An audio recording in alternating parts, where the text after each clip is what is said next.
Hi there, I'm Joel Arnold with Foundation Baptist College in Edmonton, Alberta. We exist to train future pastors and strengthen members of local churches for God's glory. And as part of that, we're providing this course, Elementary Greek, using the textbook from Merkel and Plummer, beginning with New Testament Greek, moving this lecture to chapter 19, Perfect Participles.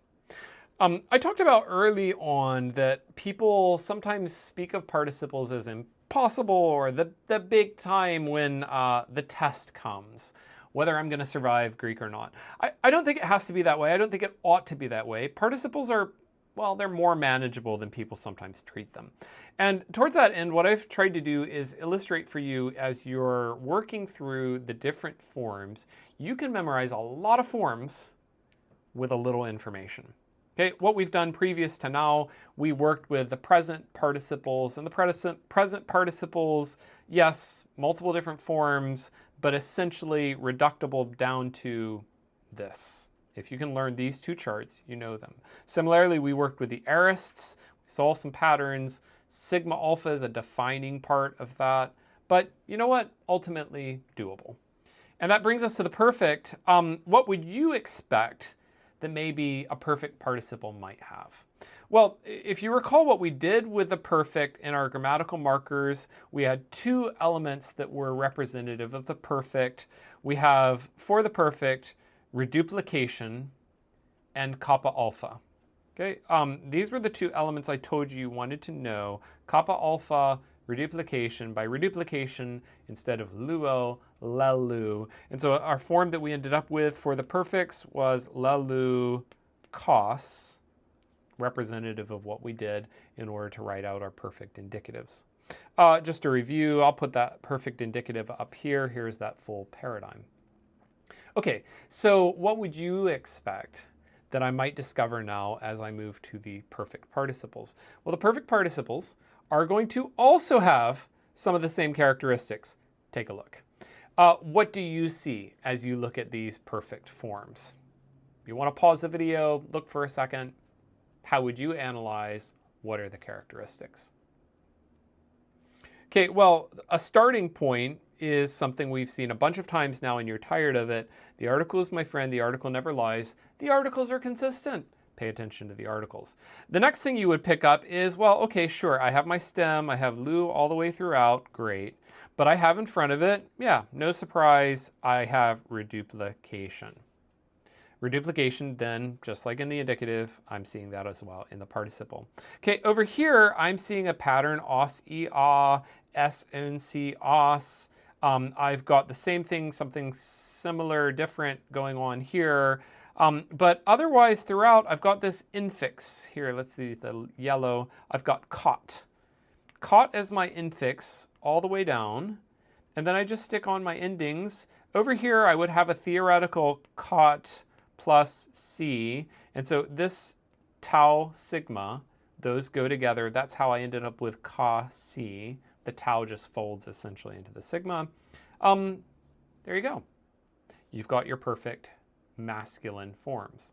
I've got something similar going on when I jump over to the neuter forms. So neuter forms would have, as you've recalled, you've seen this before, all of these middle forms are identical to the masculine.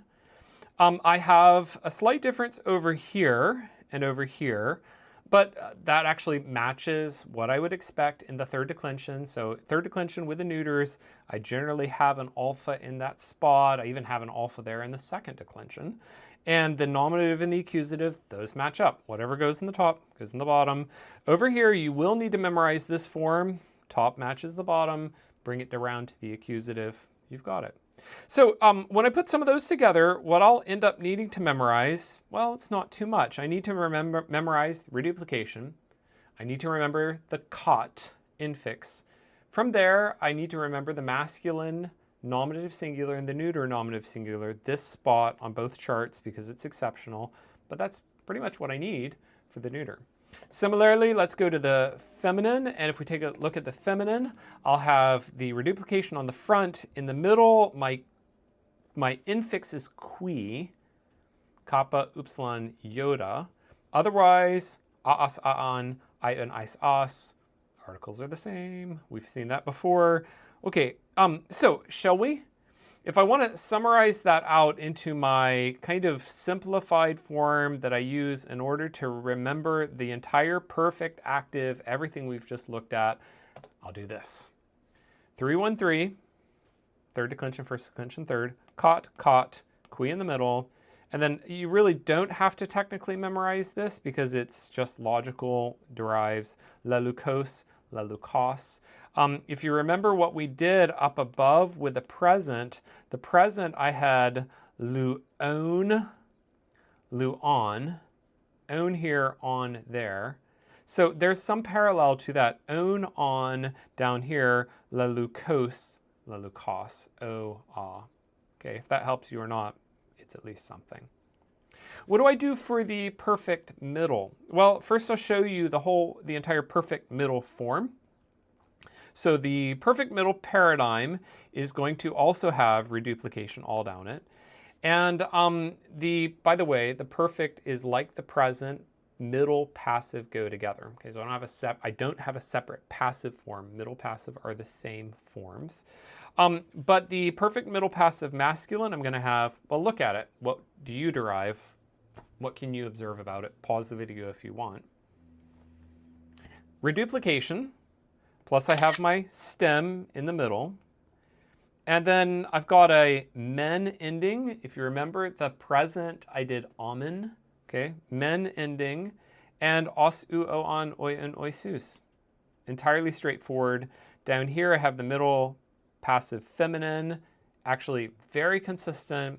Reduplication stem, men, feminine endings, reduplication stem, men, neuter endings. Okay, so I could summarize all of that out, and I'm putting that into the simplified chart over here. That one's an even easier chart to memorize. I'll have 2-1-2, second declension, first declension, second. Men all the way across, and these forms are here just, I don't know, as a courtesy. Really what you need to memorize, I mean, that derives, you need to know the men, that's the form that we have here. But 2-1-2, that's exactly what I expected. In fact, if you compare this to the present, 2-1-2, amen. Down here, 2-1-2, men. The reduplication is really the defining thing. I would suggest that your best way to keep up with the perfect when you're out there in the real world, you want to know the caught, qui, the men as markers of the participle as opposed to the indicative. That's your biggest threat, is you might see an indicative or see a participle and mistake it and not realize that it's not an indicative. That's probably your biggest thing. But if you watch for that reduplication, it's an instant marker for perfect. You're not surprised when you see it. And then you just need to be able to realize it's a participle, not an indicative form.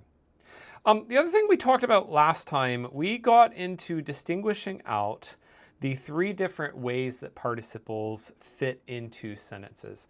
That's critical, especially that you have a good understanding of this adjective system. If this is not yet clear to you, spend some more time with it. Go back to the adjective lesson. We talked about it at some length there. Talk to a teacher. Something, but you want to get this solidly in your mind. And when it comes to participles, what we're recognizing that I generally have substantives, very often substantives happening across the New Testament, where it's standing alone. There is no noun that it matches with. It must have the article. The attributive, it's going to be matching. The adjective must have the article, and then it must have a matching noun. Or I can occasionally have attributives where neither the adjective nor the noun has an article, okay?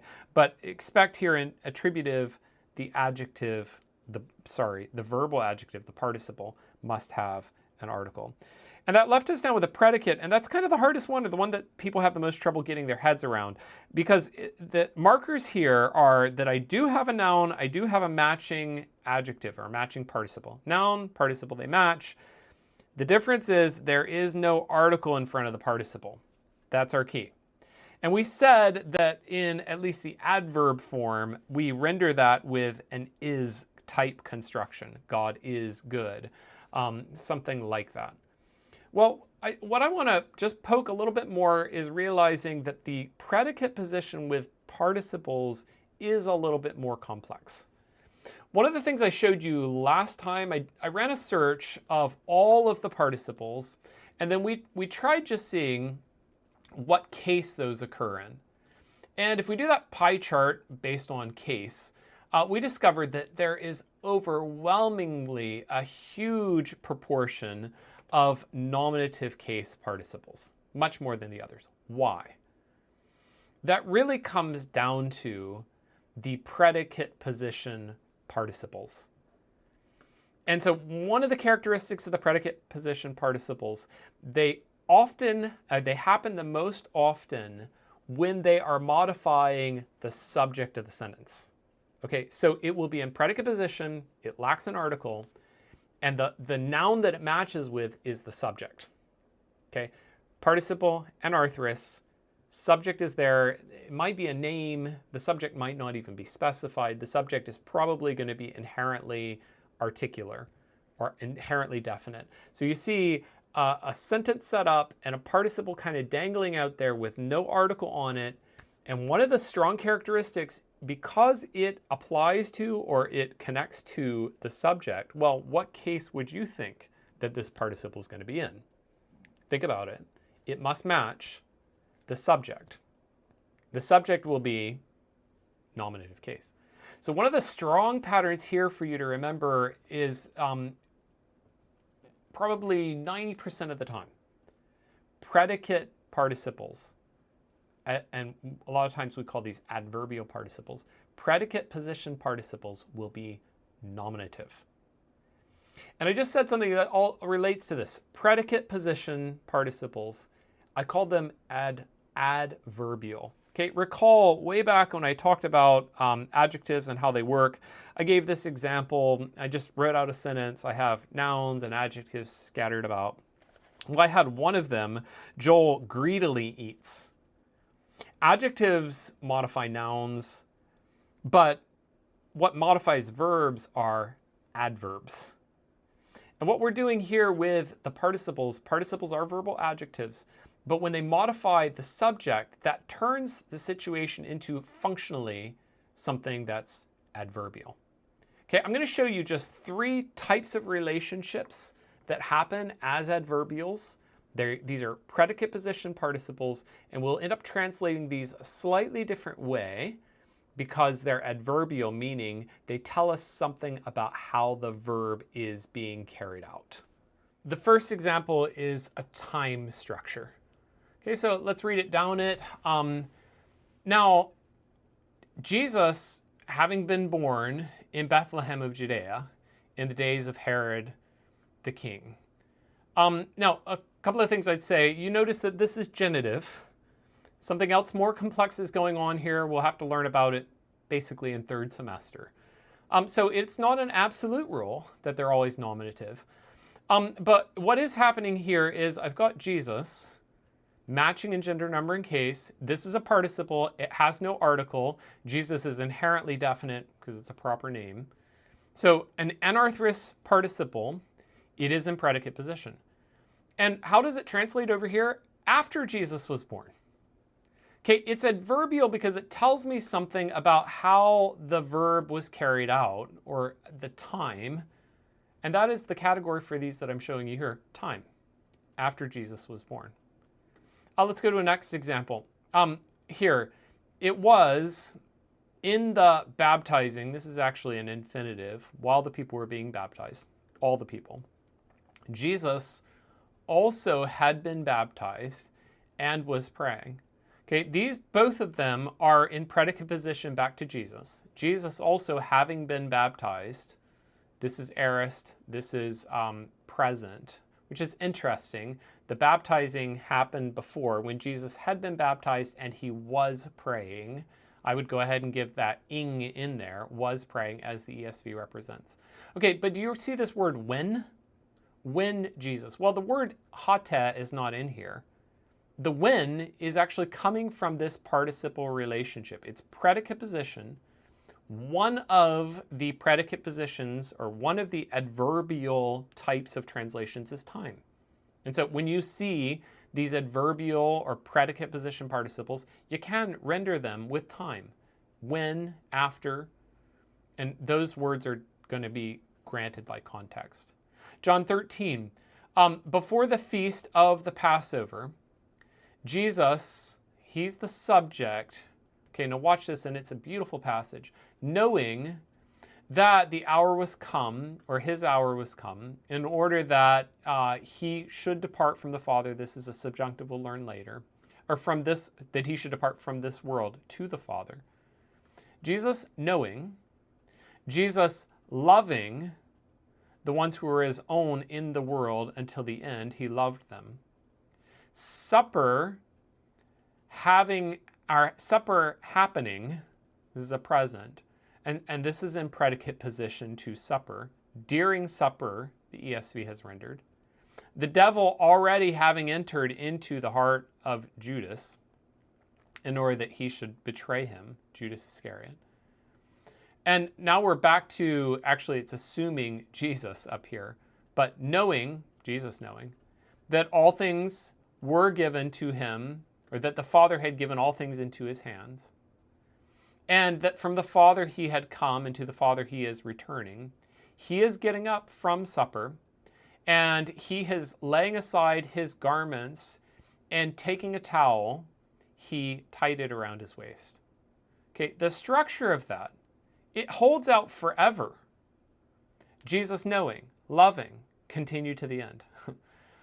Each one of these participles is its predicate, it's adverbial, but as that, they're stretching out the time, and the when language here, when, excuse me, wrong one, before and when Jesus knew. That when, it's supplied, but it's implied. It's implied by the participle. Here's a different kind of structure. So this is called cause. And let's run down a couple of these examples. But Joseph, her husband, being a righteous man and not desiring to put her to shame, purposed quietly to put her away. This being righteous, this is actually the me form of the participle. You want to take a look at Plummer and get the chance to memorize the me. I'll put it up here at the end of the lecture, but you need to know that form as well. But why, or what's the relationship? Well, the idea, I think, is cause. Because he was a righteous man, and because he's not desiring to put her to shame.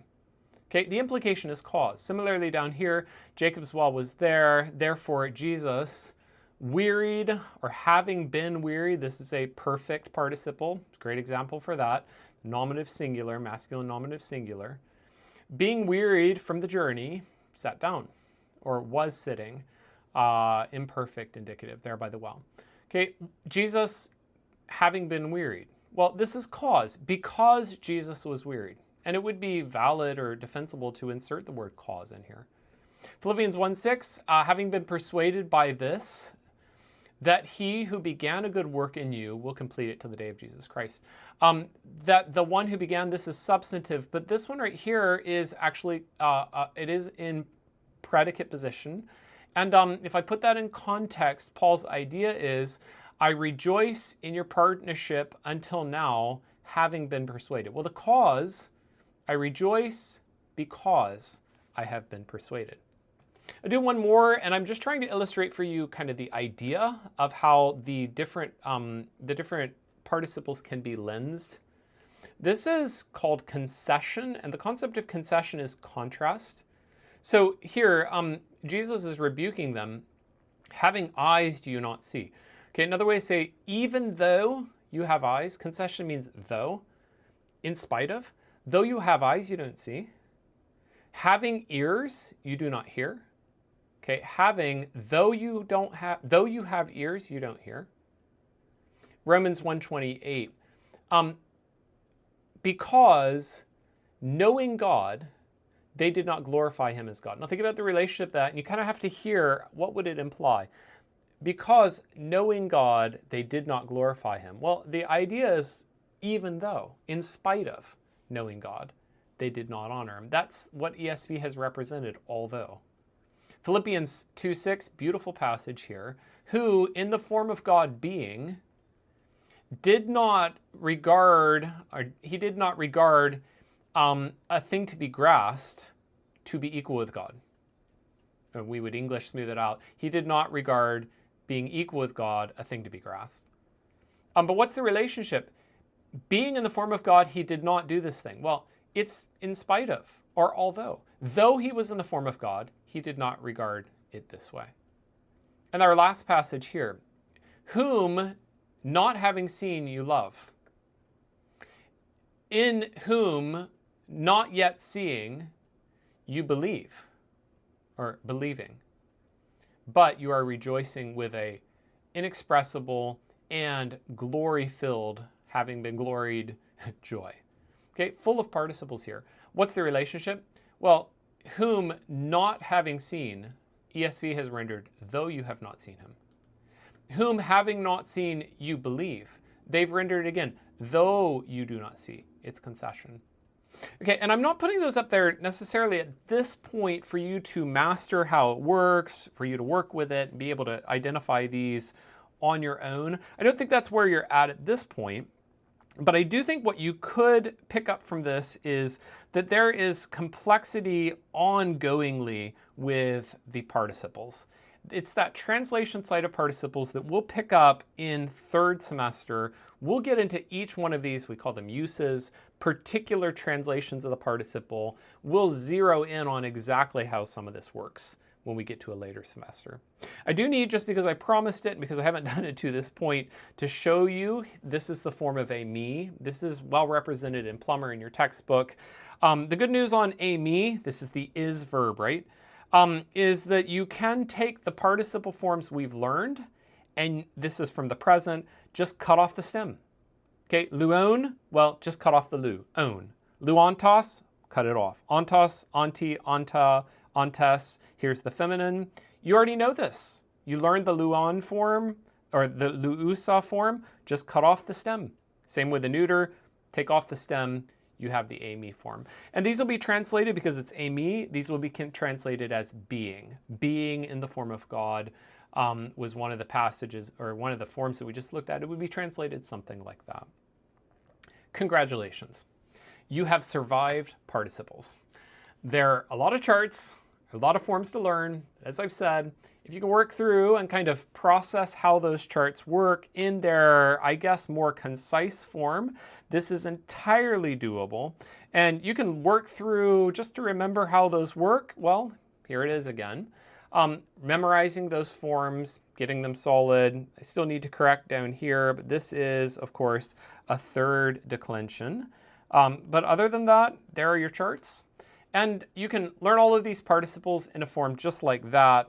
And then as you continue to practice, I would encourage you, you can continue to just see by practice and by habit how these are translated.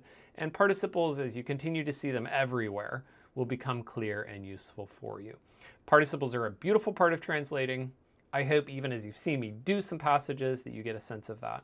And now at this point, you are becoming a well-practiced handler in a position where you could do well reading the Word of God. You're most of the way there. A handful of other forms for us to learn, but this is a significant step forward in your ability to read, understand, and enjoy the New Testament in the original Greek.